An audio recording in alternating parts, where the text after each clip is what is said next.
on va faire quoi cette semaine, Dr. Dufault? On va faire travailler les abdominaux. On aime ça faire les abdominaux, Marcel. Ah bon? Oui. Vous avez peur que je vous les fasse faire, là? Ah, j'essaie de les rentrer. En réalité, les dernières émissions, on a parlé beaucoup du stabilisateur, des muscles stabilisateurs du dos. Alors, d'abord, on a fait travailler les dorsaux et là, on va faire travailler la partie abdominale. Okay. Donc, c'est vraiment extrêmement important. J'ouvre toujours la parenthèse, évidemment, à ceux qui nous écoutent. On ne vous voit pas, donc c'est important de s'assurer par votre chiropraticien que vous êtes apte à faire les exercices qu'on montre aujourd'hui ou à tout le moins de respecter les tensions que vous ressentez pour évidemment ne pas créer des problèmes, mais évidemment aider et non pas nuire. Consulter pour être certain que ça nous Tout à convient. fait.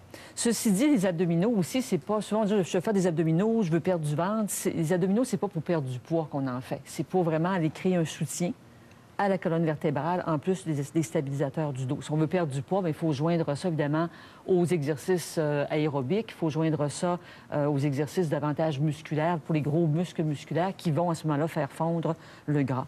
Mais c'est important de les faire.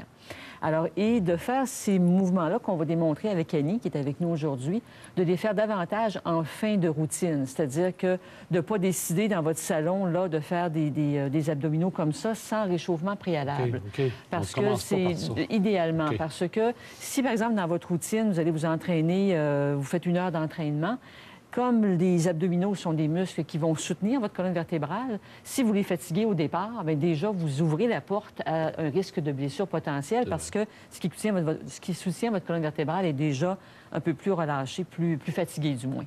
Alors, c'est important de les faire plus à la fin de la routine d'entraînement qu'on va avoir ou qu'on s'est faite. D'accord. Alors, on va travailler 3 parties principalement. Alors, on va débuter par les abdominaux, le haut des abdominaux.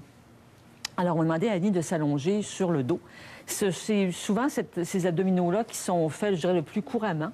Et il faut aussi bien se rappeler que lorsqu'on fait nos abdominaux, ce n'est pas des exercices de flexion de la nuque. Alors, ce qu'on ne voudrait pas, si Annie, on peut déjà faire une démonstration de ce qu'on ne veut pas, c'est d'aller tirer sur la tête comme ça ici. Alors ça, il n'y a rien de plus mauvais au niveau du cou. Okay. Alors, il faut toujours se concentrer pour lever, comme si quelqu'un vous tirait par les cheveux en regardant le plafond. Donc, on lève le tronc et la tête en regardant le plafond comme ça ici.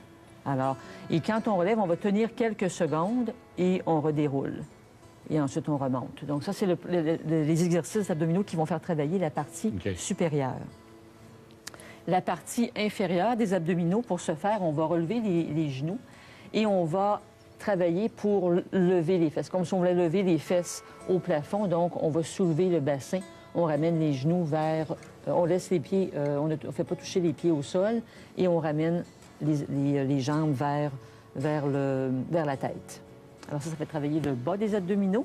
Et ensuite, évidemment, on va faire travailler aussi au niveau des obliques. Alors, la partie oblique, on va amener la tête, du moins la main à la tête, et on va travailler pour aller toujours vers le genou opposé. Et encore là, on voit qu'on n'a pas forcé sur la nuque, mais c'est un mouvement du tronc et de la tête qui lève globalement. Et on va inverser ensuite avec la main opposée, où on va aller faire le mouvement vers le genou. Est-ce qu'il y a un nombre de répétitions recommandées? On peut, généralement, on va commencer par une quinzaine de... Merci, Annie, pas trop se fatiguer. Hein?